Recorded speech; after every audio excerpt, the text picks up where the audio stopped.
예수 그리스도의 이름으로 기도하옵나이다. 아멘. 2월 첫 번째 주일 이렇게 예배 자리에 나온 우리 모든 성도님들을 환영하고 주님의 이름으로 축복합니다. 시편 119편 105절의 말씀에 보면 여러분이 잘 아시는 말씀이죠. 주의 말씀은 내 발의 등이요 내 길의 빛이니이다 라는 말씀이 있습니다. 여러분, 그런데 그 주의 말씀은 내 발의 등이라고 할 때 이 등은 어떤 등일까요? 분명 이런 형광등은 아닐 겁니다. 그렇죠? 여기서 말하는 등은 우리가 잘 아시는 대로 조선시대나 우리가 예전 사극을 보면 볼 수 있듯이 빛을 낼 수 있는 심지와 그 밑에 있는 기름을 담고 있는 작은 이 호롱불 같은 등을 얘기합니다. 그런데 이 등은요, 저녁에 캄캄한 중에 방에 딱 놔뒀을 때 방도 비치지만 주로 여기서 성경에서 말씀하고 있는 이 등은 저녁에 캄캄한 중에 이동할 때 쓰는 등이었다는 거예요.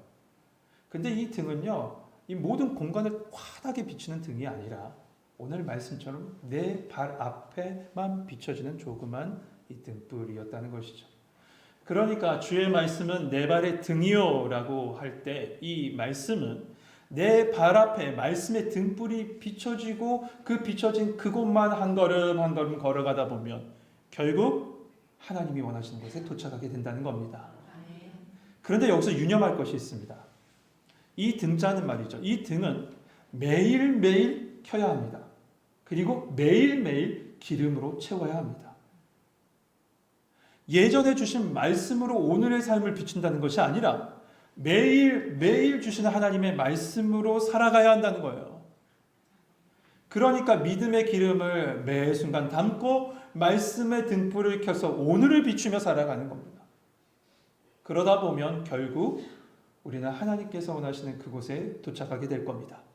여러분, 오늘도 주님 말씀 앞에 서 계신 우리 성도 여러분, 그 말씀의 등불이 여러분의 걸음에, 여러분의 앞길을 비춰주는 빛이 되길 소망합니다. 한 걸음씩 걸어갑시다. 한 걸음씩 말이죠. 이처럼 말씀의 등불을 켜고 살려고 우리가 마음 먹고 성경 말씀을 읽다 보면, 그런데 성경 말씀 중에 어려운 부분이 나와요. 매우 어려운 구절 말이에요. 이 구절을 난해 구절이라고 얘기하죠. 반면에 누구든지 한 번만 딱 읽으면 그 의미가 무엇인지 분명하게 알 수 있는 말씀도 있습니다. 오늘 본문이 그렇습니다. 오늘 본문은 참 우리가 익히 들었던 말씀입니다. 또한 비유를 통해서 예수님께서 뭘 말씀하고 계시는지 아주 명확하게 이해할 수 있는 본문이기도 해요. 그럼에도 우리가 이 말씀을 좀 더 주의 깊게, 더 깊은 의미로 들어가 살펴보려고 하면 말씀의 전후 문맥을 보면서 이 말씀의 의미를 살펴볼 때 우리는 더 깊은 말씀의 뜻을 알 수 있게 되죠. 이 말씀 앞부분인 17장 마지막 부분에 보면 예수님의 종말에 대한 가르침이 나옵니다. 마지막 때를 향한 가르침이 나와요. 그 말씀이 기록되어져 있어요. 그리고 오늘 본문 8절에 인자가 올 때, 예수님이 다시 오실 때, 그러니까 재림 그 시간에를 말씀하시면서 다시 마지막 때를 언급하세요. 그리고 이어지는 비유가 바리새인과 세리의 비유, 그 기도의 비유로 이어서 말씀하시죠. 결국 이런 말씀의 구조 속에서 오늘 본문을 딱 보면 이 말씀은 칠흑 같은 그 어둠이 깔려있는 이 마지막 때를 살아가는 우리 성도들이 잊지 말고 기억해야 될 것이 있는데, 그것을 예수님께서 가르쳐 주시는데 그것은 무엇이냐? 기도라는 거예요. 기도하라는 거예요. 그런데 어떻게 기도하냐? 오늘 본문의 결론부터 보죠. 오늘 그 본문의 결론 이겁니다. 낙심하지 말고 인내하며 기도하라는 거예요. 같이 고백할까요? 낙심하지 말고 인내하며 기도하라. 낙심하지 말고 인내하며 기도하라고 말씀합니다. 그리고 다음 비유로 넘어가죠. 바리새인과 세리의 기도. 이 기도를 통해서 있는 척, 아는 척, 통달한 척, 잘난 척, 교만 떨지 말고 겸손하게 기도하라는 거예요. 그런데 성도 여러분, 우리 신앙의 놀라운 비밀 중에 하나는 뭐냐면, 우리가 이렇게 말씀의 전후 문맥도 다 보고 배경도 보고 말씀의 뜻까지 다 이해해도 그 말씀이 반드시 나의 말씀이 되지는 않았다는 사실이에요. 그 말씀이 나의 말씀이 딱 새겨지지 않더라고요. 내 심령에 숨겨지지 않아요. 그러므로 여러분, 말씀 앞에 설 때요, 우리는 진정으로 만나야 될 분이 있는데, 이 말씀에 있는 문자적인 성경과의 만남, 혹은 지식적인 성경과의 만남이 아니라 이 말씀을 통해서 하나님 만나셔야 돼요. 여러분, 이 시간에 지식의 축적으로 이 시간을 때우는 것이 아니라 하나님과의 간절한 만남이 이 말씀 속에 있길 소망합니다. 그 하나님과의 만남 가운데로 함께 나아가 보죠. 1절 같이 한번 읽겠습니다. 1절 같이 읽겠습니다. 시작.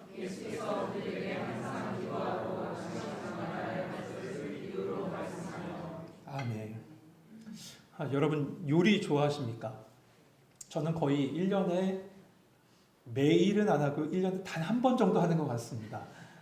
언제 하냐면 사모 생일 때 미역국을 끓여줘야 되잖아요. 결혼 후 처음으로 미역국을 끓일 때가 생각이 납니다. 그때는 뭐 유튜브를 통해서 레시피를 확인하고 끓인 게 아니라 그냥 부모님이 요리하시는 거 어깨너머로 보고 그냥 그렇게 따라 하잖아요.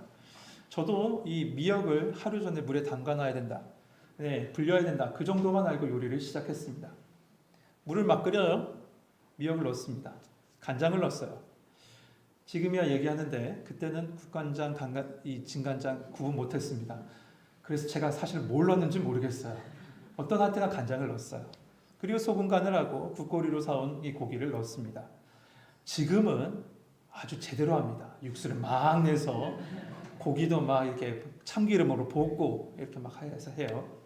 아무튼 그때 그렇게 끓였어요. 끓여서 딱 맛을 딱 보는데 맛이 전혀 안 나요. 그냥 끓인 물에 미역 하나 넣은 것 같아요. 아무리 해도 안 돼요. 뭐 간장을 더 넣고 해도 안 돼요. 그래서 제가 어떻게 했냐면 마법의 가루를 넣었습니다. 다시땡 있죠, 다시땡. 막 넣었어요. 그래도 안 돼요. 그래서 한 가지 더 첨가했어요. 뭘 넣었냐면 라면 스프. 라면 스프를 딱 넣었어요. 맛이 있을까요, 없을까요? 네, 당연히 있죠. 네, 참 신기해요. 완전히 맛이 확 살아났어요. 밍밍했던 그곳에, 그 국에 조미료나 여러 스프들을 넣으니까 맛이 나요. 여러분, 이처럼 밍밍한 우리의 인생에 조미료 맛이 아니라 진짜 맛을 내게 하는 것이 있는데 그것이 뭐냐면 복음이에요. 근데 이게 복음을 아는 것으로 끝나면 안 돼요. 복음을 내 안에 넣어야 돼요. 그리고 내 인생 가운데 녹여져야 돼요. 들어와서 내 인생 가운데 녹여져야지 만나는 인생이 돼요. 복음을 안다고 끝나니까 맨날 만나는 인생이 안 되죠. 복음이 내 인생에 와서 녹아져서 맛이 나는 인생. 그런 인생 되시길 소망합니다. 근데 반대 경우도 있어요. 분명히 우리 인생이 복음으로 만난 인생이 됐는데 그 인생이 한순간에 맛을 확 잃어버릴 때가 있어요. 맛없는 인생을 확 바꿔줄 때가 있어요. 언제냐? 낙심이 우리 안에 들어올 때예요. 낙심이 우리 안에 들어올 때. 예수님께서도 마지막 때를 사는 성도들의 가장 큰 적이 낙심이라는 것을 아셨기 때문에 지금 이 순간에 항상 기도하고 낙심하지 말 걸 비유로 가르쳐 주신 겁니다. 오늘 본문의 이 낙심이라는 단어는 복음서에서 유일하게 오늘 본문에 딱 한 번 쓰여진 단어입니다. 이 뜻은 겁쟁이가 돼서 포기하다라는 뜻입니다. 겁쟁이가 돼서 포기하다. 그런데 이 단어가 이 서신서에서는 사도 바울이 자주 썼습니다. 그 순간에 생각을 해보면 아시아에 있는 많은 교회들이 낙심하고 포기한 사람이 많았구나, 그런 생각을 하게 돼요. 근데 이 사도 바울이 쓴 이 대표적인 말씀 중에 하나가 갈라디아서 6장 9절이에요. 우리가 선을 행하되 낙심하지 말지니 포기하지 아니하면 때가 이르매 거두리라. 성도 여러분, 우리 삶에 때를 따라 열매를 거두기 위해서는 낙심치 않고 인내로서 기다릴 수 있는 시간이 필요하다는 것을 기억하십시오. 그래서 여러분, 우리가 이 많은 예화 속에서 그런 얘기를 듣죠. 사단이 가지고 있는 많은 무기 중에 비장의 무기, 그가 결코 버리지 않는 무기가 하나 있는데 그것이 뭐다? 낙심이다라는 거예요.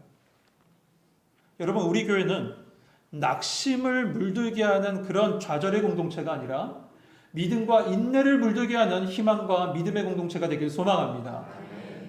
1880년부터 1900년대 초까지요, 저 아프리카에서 한 전쟁이 일어났는데 그 전쟁의 이름을 보어 전쟁이라고 합니다. 보어 전쟁. 여러분 처음 들어보시죠? 이 보호 전쟁은 아프리카의 패권을 놓고 이 대영 제국, 그러니까 지금의 영국과 당시 이미 그 남아프리카에 가서 정착했던 네덜란드계 보호족 사이에 일어난 전쟁을 이뤄 보호 전쟁이라고 얘기합니다. 이 보호라는 말을 찾아보니 네덜란드어로 이 농부라는 뜻입니다. 그러니까 이들은 어떤 사람들이냐면 그 당시 네덜란드의 카톨릭으로 인해서 이 크리스찬들이 많은 핍박을 받았잖아요. 그래서 이 신앙의 자유를 위해서 이주한 거예요. 미국 사람들처럼 말이에요. 이주해서 남아프리카에 딱 정착해 있었던 네덜란드 농부들입니다. 그러니까 아프리카 대륙에서 일어난 백인 간의 전쟁이었던 거죠. 그런데 이 전쟁 중에 한 사람이 아주 특별한 특이한 죄명으로 유죄 판결을 받아요. 그 죄명이 뭐냐면 이겁니다. 낙담시키는 자. 낙담시키는 자. 그는 군인들 사이에 다니면서 이런 얘기를 했대요. 야, 적이 얼마나 강한 줄 알아? 우리는 왜 이렇게 방어하기가 어려워? 이제 곧 이 도시 다 점령당할 거야. 계속 이런 얘기만 하고 다녔다는 거예요. 이런만 얘기 떠버려. 그러니까 사람들이 어떻게 돼요? 사기를 일으키고 무기력해지기 시작했다는 거예요. 그는 총알 한 방 쓰지 않았어요. 총알 한 방 날리지 않았어요. 그런데 자기의 마을로 자신의 마을을 공격해서 사람들을 무기력하게 해서 전쟁에 패하게 했다는 거예요. 이처럼 무서운 낙심이라는 전염병이 있는데 이 전염병이 하나님의 자녀를 쓰러뜨림을 예수님께서 아시기 때문에 오늘 비유를 통해서 가르쳐 주신 겁니다. 그 가르쳐 준 비유의 말씀이 2절, 3절에 나와요. 함께 한번 보시죠. 이르시되 어떤 도시에 하나님을 두려워하지 않고 사람을 무시하는 한 재판장이 있는데 그 도시에 한 과부가 있어 자주 그에게 가서 그 원수에 대한 나의 원한을 풀어주소서 하되 어떤 도시에 하나님을 두려워하지도 않고 사람을 무시하는 재판장이 있습니다. 하나님을 두려워하지 않고 사람을 무시했다. 너 이 정도면 정말 막가자는 거죠. 혼자 살아가겠다는 아주 교만한 사람이에요. 근데 이 사람의 모습이 어떤 특정한 도시, 특정한 사람들만의 모습이 아니라 그 당시 사회에 만연했던 모습이었다고 합니다. 오늘 본문을 읽으면요. 우리 많은 성도님들 본문 읽으셨을 텐데 이 본문을 읽으면 이 사람이 이방인 재판관이구나 이렇게 대부분 생각하시는데 아니었대요. 문맥상 역사상 볼 때 이 사람은 유대인 재판관이었어요. 역대하 19장에 보면 유다왕 여호사밧이요 재판장을 세우면서 그에게 이런 얘기를 합니다. 재판관들에게 이르되 너희가 재판하는 것이 사람을 위하여 할 것인지 여호와를 위하여 할 것인지 잘 살피라. 너희가 재판할 때 여호와께서 함께 하심이라. 그런즉 너희는 여호와를 두려워하는 마음으로 삼가 행하라. 이처럼 하나님을 두려워함으로 세워져야 될 재판장입니다. 그런데 하나님을 두려워하지 않고 있어요. 하나님을 두려워하지 않는 사람이 당연히 사람 두려워하겠습니까? 당연히 안 두려워하죠.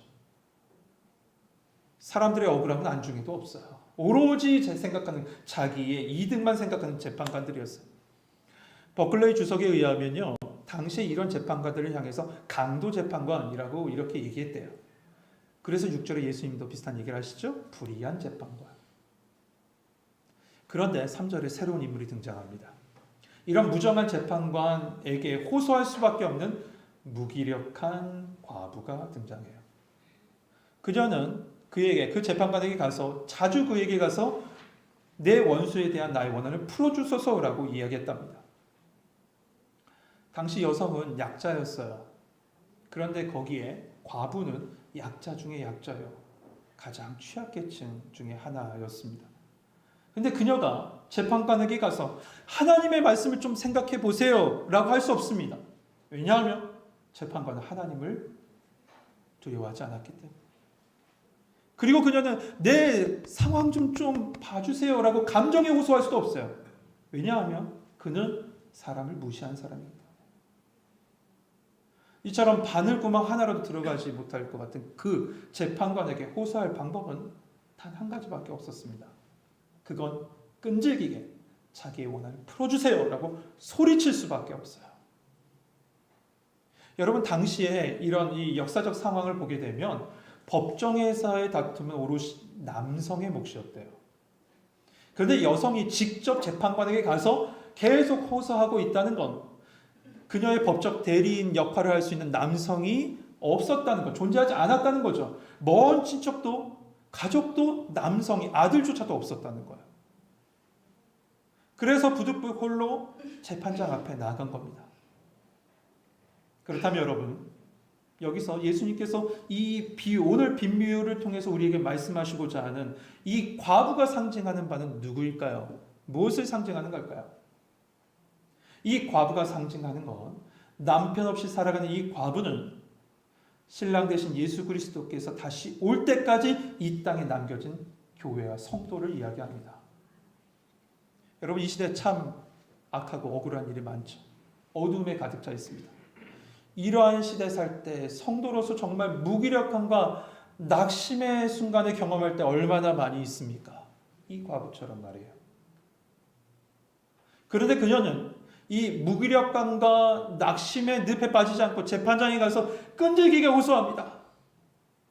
그렇다면 여러분, 오늘날 우리 교회와 성도들은 정말 끈질기게 하나님 앞에 나가 기도하고 있습니까? 여러분, 이런 끈질긴 호소 앞에 재판장이 어떻게 반응합니까? 4절, 5절 우리 한 절씩 교독해 봅시다. 4절 제가 먼저 읽겠습니다. 그가 얼마 동안 듣지 아니하다가 후에 속으로 생각하되 내가 하나님을 두려워하지 않고 사람을 무시하나.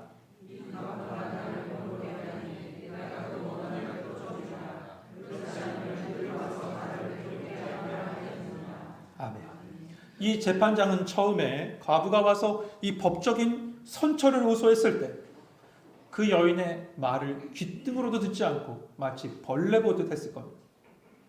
그런데 이 재판장의 생각이 바뀝니다. 왜죠? 하나님을 두려워해서요? 아니면 이 과부의 말의 정당성을 찾아서요? 아니에요. 단지 귀찮아서, 그리고 괴로워서요. 5절 마지막에 보니까 나를 괴롭게 하리라 라는 표현이 있는데 이 재밌는 표현입니다. 들어보셨을 거예요. 이 말의 원뜻은 뭐냐 하면요, 눈밑을 때려서 멍들게 하다는 거예요.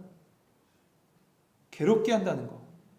그러니까 그녀는 어떻게 해요? 눈밑을 계속 때려서 괴롭게 할 정도로 집요하게 재판장에 가서 요구했다는 거죠. 기도를 그렇게 했다는 거예요. 그때 예수님이 이 불의한 재판장의 말을 들으라 라고 하시면서 이 비유를 풀어주세요.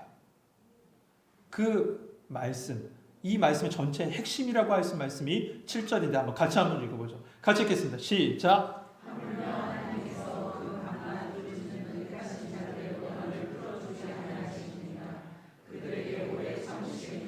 아멘.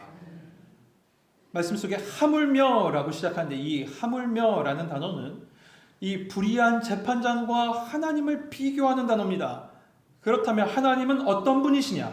하나님은 마지막 때 사망과 음부의 권세를 심판하시고 반면에 생명의 자녀들을 하나님의 나라로 인도하실 공의와 정의와 권능의 진정한 재판장 되신 하나님이시라는 거예요. 그러니까 악한 재판장도 귀찮아서라도 괴로워서라도 들어주는데 하물며 너희 아버지 하나님께서 진정한 재판장 공의의 아버지께서 자녀가 부르짖는 소리, 아파하는 소리, 통해하는 소리 듣지 않으시겠냐는 거예요. 그래서 마지막에 예수님 이렇게 말씀하시죠. 내가 너에게 이르노니 속히 그 원한을 풀어주리라. 그러나 인자가 올 때 세상에서 믿음을 보겠느냐. 여러분, 여기서 믿음이라는 단어는 우선적으로 예수 그리스도를 나의 구주로 믿는 믿음이 우선 선제되지만 여기서 말하는 믿음은 포기하지 않는 믿음입니다. 그 기도의 대상을 바라보고 포기하지 않고 계속 부르짖는 믿음이라는 거예요. 그러므로 성도 여러분, 포기하는 건 믿음의 행위가 아닙니다. 끝까지 가는 게 믿음이에요. 그런데 이렇게 우리가 포기하지 않고 계속 기도할 수 있는 건 단순히 의지적인 문제는 아니더라고요. 어떤 정신력이나 어떤 인내력의 문제와는 다릅니다. 사람에게서 나오는 어떤 끈기 있는 그런 어떤 기질, 그런 의지, 이런 것으로는 포기하지 않고 계속 기도할 수 없어요. 그렇다면 포기하지 않고 어떻게 기도할 수 있을까? 포기하지 않고 어떻게 기도할 수 있을까? 그건 포기할 수 없는 무언가를 발견한 사람만 포기하지 않고 기도할 수 있어요. 포기할 수 없는 무언가를 발견한 사람이에요. 그럼 그게 뭘까요? 그게 바로 십자가 복음이에요.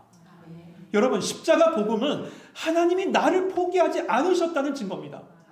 하나님이 나를 포기하지 않으시니 예수 그리스도를 당신의 아들을 내어주시지 않습니까? 이거는 내가 너를 포기하지 않았다는 거예요. 여러분을 포기하지 않았다는 거예요. 그걸 붙잡고 우리 기도하는 거예요. 성도 여러분, 교회는 뭘까요? 헬라어로 교회를 에클레시아, 세상으로부터 부르심을 받은 사람이라고 합니다. 그렇다면 부르심을 받은 사람의 모습이 있을 거 아닙니까? 그건 어려운 게 아니에요. 뭐냐 하면 불러주신 분께 부르짖는 사람이 부르심을 받은 성도와 교회예요. 불러주신 분께 부르짖는 거예요. 나를 불러주신 분께. 그게 바로 성도, 교회라는 거죠. 다음 주에 말씀 보겠지만 예레미야 33장 3절 말씀해 보니까 너는 내게 부르짖으라. 내가 응답하겠고 내가 크고 비밀한 은밀한 일을 내게 보이리라. 우리 하나님 말씀하시지 않으셨어요? 약속해 주셨어요. 그런데 왜 우리는 부르짖지 않을까요? 십자가 복음을 붙잡고 기도하면 응답해 주신다. 신구약에 걸쳐서 끊임없이 말씀해 주셨음에도 불구하고 말이에요.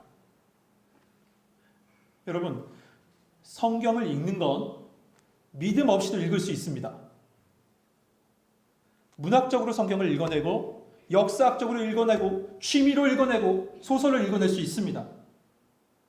제가 종교 교육학을 배울 때 교수님 중에 한 분이 예수님 믿지 않는 분입니다. 근데 종교 교육학이다 보니 그분이 강의를 하시는데 자신은 1년에 성경을 10독을 한답니다. 그분이 읽는 성경은 뭡니까? 종교학적인 성경이에요. 네, 맞습니다. 성경은 믿음 없이도 읽을 수 있습니다. 그러나 기억하세요. 기도는 철저한 믿음의 행위입니다. 여러분, 예수님 믿으십니까? 그러면 기도하셔야죠. 아버지께 부르짖으라고 말씀하셨지 않습니까? 사단은요, 이런 믿음의 걸음을 끊어내기 위해서 낙심이라는 무기를 써요. 그러니까 예수 그리스도를 믿는 그 믿음의 사람들은 십자가 붙잡고 끝까지 인내하며 기도하는 거예요. 기대하고 기다리며 기도하는 겁니다. 시편 40편 1절 말씀에 보면 내가 여호와를 기다리고 기다렸더니 귀를 기울이사 나의 부르짖음을 들으셨도다 라고 기록되어 있습니다. 다윗은 여호와를 기다리고 기다립니다. 여호와를 기다리고 기다리는 게 믿음이에요. 믿음은 기다리는 겁니다. 그리고 기도하며 기대하는 겁니다. 얼마 전에 이 다른 교회 집사님 한 분을 만났습니다. 그런데 만났는데 우연히 그분의 사정을 그 순간의 사정을 듣게 된 거예요. 그분은 철강업 업계의 사장님이었는데요. 건실하게 그 회사를 운영하고 있었습니다. 그런데 그때 마침 딱 3억 부도를 맞은 거예요. 근데 그 상황 속에서도 말씀 보고 기도하는 자리에 오신 거죠. 그래서 제가 물었어요. 아니, 어려운 상황에 어떻게 이 자리에 오셨어요? 라고 물었더니 그분이 하신 말씀이 이거예요. 오래전부터 이미 이 자리를 신청해 놓았고, 하지만 그보다 먼저 하나님이 다 하실 걸 믿고 우선 말씀과 기도의 자리에 서려고 합니다. 다 하나님이 하실 겁니다. 지금은 걱정하지 않고 오로지 기도와 말씀에 집중하려고 합니다. 이 시간이 끝나면 그때 해결하면 하나님께서 미리 예비하셨을 겁니다. 그의 고백이에요. 저 워딩 하나도 다르지 않나요? 그의 고백이에요. 사랑하는 성도 여러분, 우리에게 낙심이 찾아올 때가 있어요. 낙심은 기도하는 사람으로 하나님과 멀어지게 하고 스스로 만든 저 깊은 동굴로 들어가게 해요. 여러분, 우리가 기도하면 사람들은 어떻게 보면 비웃을지 몰라요. 야, 기도한다고 뭐가 변해? 하면서요. 그런 말을 들으면 우리는 어떻습니까? 감정이. 왠지 모르게 처량해지지 않아요? 야, 이게 되나? 근데 여러분, 이런 낙심의 순간들 우리가 유심히 살펴보면요, 기도하면서도 여전히 나에게 집중하고 있는 모습을 보게 돼요. 내 상황, 내 모습, 내 마음. 그런데 기억하세요. 기도는 나를 바라보는 시간이 아니라 하나님이 하실 거예요. 기대하면 하나님 바라보는 거예요. 내 상황 바라보고 사람들 바라보는 게 아니라 하나님 바라보고 기도하는 거예요. 환난 날에 나를 부르라. 내가 너를 건지리니 네가 나를 영화롭게 하리라.